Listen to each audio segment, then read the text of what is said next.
rata, tinggal kenangan kantor.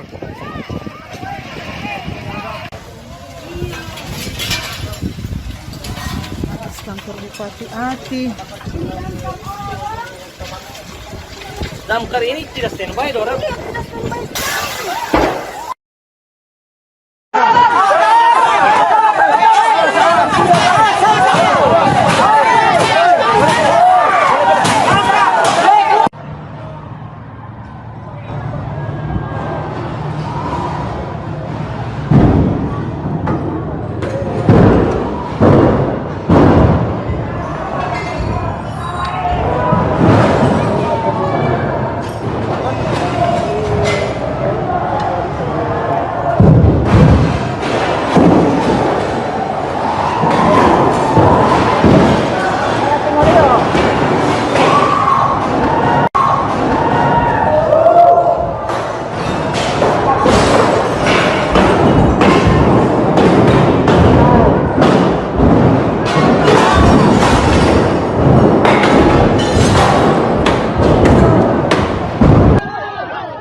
Coba aku kuat tenaga biar jauh.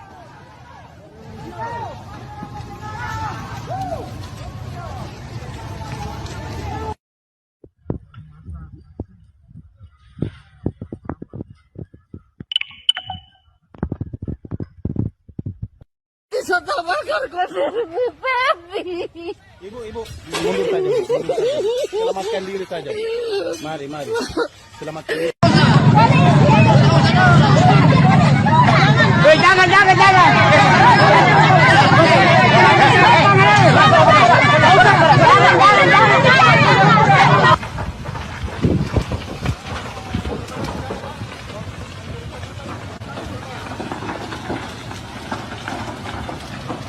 Ih, panas.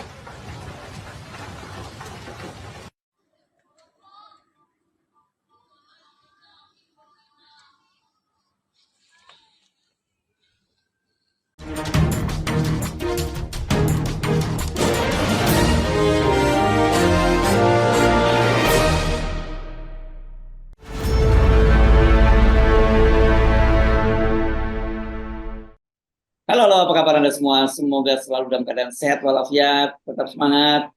Bung Rocky, sebenarnya apa yang kita khawatirkan, yang kita sering wanti-wanti kita ingatkan soal kemungkinan terjadi ya teman-teman masa amok dari rakyat ini akhirnya meledak juga itu di Pohuwatu ya, di Gorontalo itu ya. Dan saya ingat dulu Anda sempat juga ya melakukan perjalanan ke sana dan bertemu beberapa teman aktivis lingkungan di Gorontalo ini ya, Bung Rocky. Iya, saya kenal ciri-ciri atau potensi yang kita sebut contagious effect, gitu, efek berantai dari kasus-kasus eksploitasi ekstraktif industri yang memang tak tertahankan tuh. Bahkan kita bisa bayangkan misalnya karena Presiden Jokowi udah mau lengser, maka banyak pengusaha yang menyodorkan izin baru dan mumpung masih ada Presiden Jokowi, maka mungkin sekali bisa dipercepat. Demikian juga soal nikel, dipercepat eksploitasinya yang sebetulnya masih bisa dipakai untuk Indonesia akan datang. Demikian juga tambang-tambang mineral. Jadi semua ini berawal dari keinginan untuk memanfaatkan situasi yang memungkinkan akumulasi dari para pemodal ini tumbuh di akhir masa jabatan Presiden. Tetapi pada saat yang sama ekonomi Indonesia memburuk sehingga daya beli berkurang terus tuh, sehingga subsistensi ekonomi subsisten, ekonomi untuk bertahan hidup akhirnya dimanfaatkan oleh rakyat untuk ambil sisa-sisa tambang segala macam atau hasil hutan, karena energi makin mahal, maka ada perubahan hutan. Jadi konflik agraria ini adalah fungsi dari gagalnya pemerintah memberi sinyal bahwa lingkungan akan dipelihara. Kan dasarnya itu yang terjadi sebenarnya. Nah, saya berkali-kali datang ke Gorontalo, ke Palu, ke Poso itu. Dan saya merasakan bahwa marah betul rakyat. Demikian juga yang ada di Manado sana itu. Jadi kita mulai melihat bahwa ini bukan sekedar kemarahan yang tiba-tiba muncul karena ada penggusuran, tapi kemarahan yang sifatnya struktural, yang terjadi sebagai ekses dari kebijakan Presiden Jokowi yang menomorsatukan para pemain di industri ekstraktif ini dan menganggap bahwa rakyat itu harus ikuti pola yang sudah ditetapkan melalui perjanjian antara kekuasaan dan oligarki. Karena itu dasarnya kan. Jadi keadilan sosial akhirnya tumbuh dalam bentuk protes. Dan itu yang terjadi terakhir di Gorontalo kemarin. Dan ini akan tumbuh lagi di tempat yang lain tuh. Potensi yang ada di Ambon, di Halmahera segala macam tuh, bahkan di Sulawesi Tenggara. Jadi ini satu keadaan yang memang disediakan oleh sejarah, yaitu momentum untuk protes. Jadi jangan lagi dianggap ini diprovokasi segala macam. Enggak, yang provokasi itu ketidakadilan sosial. Ya, ya. Dan kalau kemudian yang yang kemudian dibakar oleh keluarga itu adalah kantor bupati, dan kemudian DPRD, itu karena kita tahu kan untuk izin-izin tambang seperti ini gitu biasanya pasti melibatkan dari penguasa daerah, dan tentu saja berkaitan itu juga selain bupati juga DPRD-nya begitu yang selalu tidak berpihak kepada rakyat. Itu saya kira yang mungkin perlu kita garis bawahi. Betul kan, untuk jumlah tertentu itu izinnya langsung dikeluarkan oleh pemerintah daerah, oleh gubernur kan. Dan itu kemudian di-inline-kan dengan Omnibus Law, disatukan dengan undang-undang minerba segala macam tuh. Jadi paket-paket perundang-undangan ini yang kita tahu itu dibeli atau diijon oleh para pemodal tuh. Dan mereka tahu bagaimana mengendalikan itu. 2 orang di Jakarta bisa bersekongkol untuk mengatur regulasi di Gorontalo, lalu diupayakan supaya pelan-pelan rakyat itu harus minggir dari tanah garapan nenek moyangnya kan, atas nama industri strategis, atas nama perjanjian perdata segala macam. Tetapi hak-hak yang melekat dari awal pada tanah, yang sering kali kita terangkan bahwa tanah itu adalah bagian nafas dari manusia tuh. Bahkan di dalam pikiran modern sekarang itu nggak boleh satu orang pun punya tanah, apalagi negara punya tanah. Jadi biarkan tanah itu, jangan dikuasai, karena di bawah tanah itu ada kehidupan. Di dalam tanah itu ada mineral. Ketika orang meninggal, orang itu dikubur dalam tanah, dia berubah menjadi mineral tuh, menyatu lagi dengan sistem kimia bumi itu. Jadi banyak betul cara baru untuk menghargai tanah dan kehidupan di atasnya atau kehidupan di dalamnya. Nah, itu yang kita sebut sebagai tanah adalah satu habitat, satu habitus bahkan tuh. Di dalamnya orang belajar tentang keahlian tradisional, para nelayan belajar tentang kesabaran memancing ikan, tiba-tiba datang mesin-mesin modern tuh, hilang mereka bersaing dengan para pemodal. Demikian juga para penambang yang hanya ingin hidup berdasarkan dengan mencicil ya penghasilan setiap hari mungkin 2 gram atau setengah gram itu ditampung oleh para tengkulak, bahkan tuh mereka pasrah aja. Tetapi ini kan kehidupan real dari mereka tuh. Nah, sekali lagi yang saya terangkan berkali-kali, ketika negara menginfiltrasikan market ekonomi menjadi market society, maka terjadi akumulasi kebencian karena dianggap bahwa akumulasi yang dilakukan atau eksploitasi yang dilakukan oleh perusahaan-perusahaan besar itu sama sekali tidak menetes pada mereka yang sudah menambang secara tradisional berabad-abad. Jadi ketidakadilan sosial langsung terbaca pada efek mereka yang bahkan cemas karena begitu ada nama perusahaan besar, itu artinya potensi untuk diusir. Iya, iya.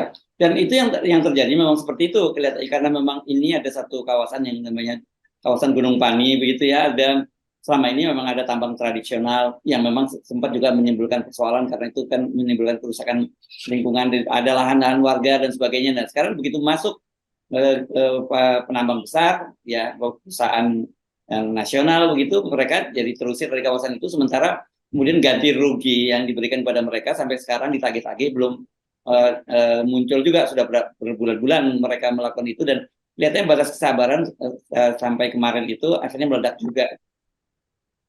Nah, poin kita selalu memang ada semacam hak negara untuk memakai hasil tambang itu untuk kesejahteraan dan kemanfaatan. Tapi itu pun nggak terlihat kan. Kita nggak pernah tahu berapa jumlah pajak yang disetor oleh mereka yang mengeksploitasi tambang-tambang itu pada negara dan berapa yang kembali ke masyarakat kan.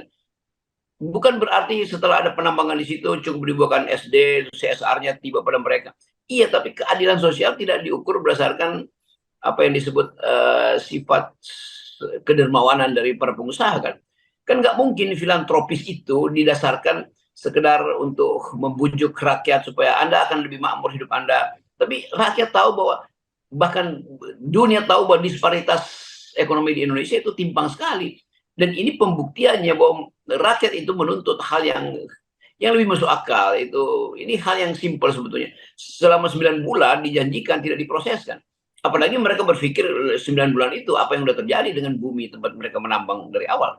Jadi tetap kita mau lihat sebagai satu kerakusan korporasi yang disponsori oleh negara. Jadi arogansi negara itu tiba di tambang-tambang ini, dan di belakang arogansi itu adalah kerakusan ekonomi yang sifatnya akumulatif dari para pemain. Ya, pemain inti sebetulnya yang hanya pindah-pindah lokasi dari siapa yang bermain di Sulawesi sama dengan siapa yang bermain di Halmahera, siapa yang bermain di Kalimantan. Itu kan cuma pembagian di antara mereka kan. Jadi yang kita sebut sebagai oligarki sebetulnya adalah transaksi di antara sedikit oligopolis yang menguasai sistem perekonomian kita. Dan itu yang terbaca dengan baik oleh masyarakat. Walaupun masyarakat nggak bisa baca teorinya. Tapi mereka tahu si ini ada di sana, sekarang mereka ada di sini itu. Jadi kegelisahan publik itu ketika nama-nama pengusaha besar ini muncul, mereka langsung tahu dan panik bahwa kita akan digusur nih. Jadi semacam ketakutan terhadap iblis yang belum lewat sebetulnya tuh. Tetapi baunya udah ada kan. Iblis kan baunya tuh tercium di pusat-pusat di desa-desa kecil walaupun iblisnya ada di Jakarta. Iya, dan iblis tak punya alamat tetap, dia bisa pindah-pindah. Iya. Oke. Nah, tetapi yang justru yang perlu kita garis bawah itu adalah bagaimanapun juga itu batas kesabaran rakyat itu ada batasnya, begitu ya, Bung Rocky ya. Dan saya kira apa yang terjadi di Pohuwato dan kemudian di Rempang kemarin itu juga menunjukkan seperti itu. Dan mereka ini sebenarnya rakyat ini kan orang yang sebenarnya mudah kalau kepentingan mereka sendiri di situ terjamin, hak-hak mereka juga diakui oleh pemerintah, dan ada hal yang buat mereka itu tidak merugikan kepentingan masa depan mereka, kehidupan mereka. Sebenarnya mereka bisa diajak bicara kan rakyat kita itu. Itu yang saya sebut tadi, bahwa ini persekongkolan iblis, atau jangan pakai kata iblis, evil itu, kejahatan itu yang ada di pusat itu, tidak paham bahwa konstitusi kita memang tidak melarang eksploitasi, tidak melarang akumulasi. Karena itu salah satu pelaku ekonomi kita diamankan dalam konstitusi, yaitu bisnis, korporasi. Tetapi juga presiden mesti tahu bahwa selain korporasi ada BUMN dan ada kooperasi. Nah, kooperasi itu yang meminta supaya presiden sebagai penguasa itu lakukan distribusi dengan mengalihkan keuntungan para korporasi ini langsung pada rakyat. Dan bukan BLT-nya yang mereka inginkan, tetapi hak mereka untuk menikmati bagian keuntungan secara fisik, yaitu penguasaan atas tambang-tambang ini. Kan itu dasarnya tuh. Tetapi presiden sepertinya nggak ngerti bahwa Indonesia dirancang untuk menghasilkan keadilan sosial bagi seluruh rakyat Indonesia. Itu bedanya dengan negara-negara libertarian yang menganut prinsip free fight capitalism. Jadi kita mau sebetulnya Jokowi paham bahwa rakyat itu menuntut haknya. Dia cuma menuntut supaya Jokowi berkeadilan sosial, berkemanusiaan yang adil dan beradab. Nah, konglomerat ini, oligarki kan dia nggak peduli, dia menganggap ya kalau kita udah dapat hak, kenapa kita masih dilarang di situ kan? Jadi bukan kesalahan semata-mata oligarki, tapi presiden yang tidak mampu untuk memindahkan hak-hak distribusi itu ditagihkan pada para akumulator. Kan logikanya begitu. Tapi sekali lagi Jokowi menganggap bahwa dia mesti mengeksploitasi negeri ini supaya ada legacy itu. Kemarin juga dia bicara bahwa ini hotel-hotel yang udah masuk di IKN itu 20 triliun masuk, 30 triliun masuk. Loh, itu memang dasarnya memang itu kan cari untung. Nggak mungkin investor datang ke situ kalau nggak ada keuntungan. Jadi kalau Jokowi bilang IKN itu justru berguna karena investor masuk, iya karena Anda undang dan Anda kasih insentif. Tetapi apa hak ulat di situ Anda perhatikan, hak cacing, hak masyarakat adat, hak burung di pohon-pohon di Kalimantan. Kan itu logikanya begitu. Investor menganggap bahwa pohon itu menghalangi apa namanya nih, fondasi, maka pohonnya digusur. Kan tidak ada investor yang menganggap bahwa hak buruh untuk bertengger itu diatur oleh undang-undang.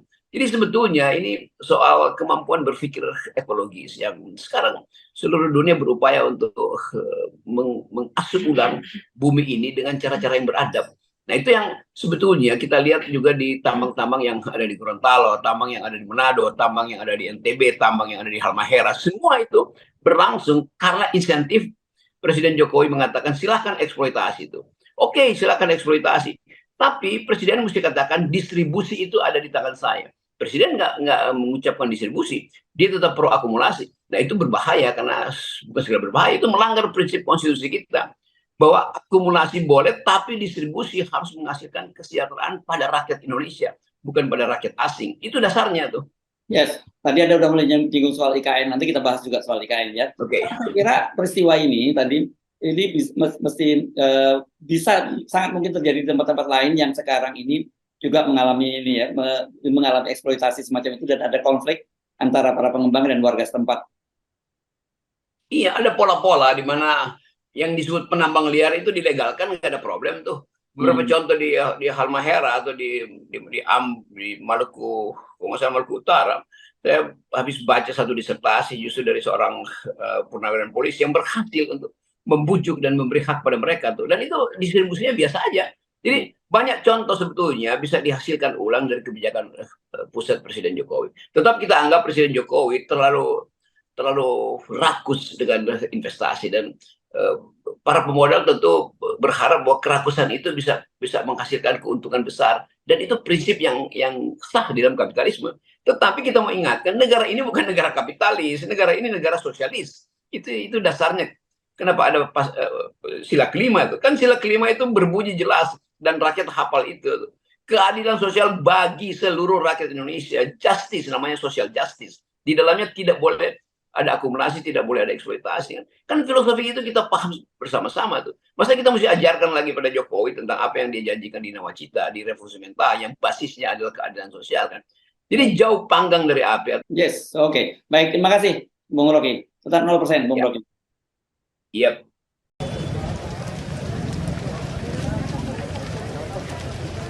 Ingat ibu yang penting udah bola 5 hijau dia mau kasih itu.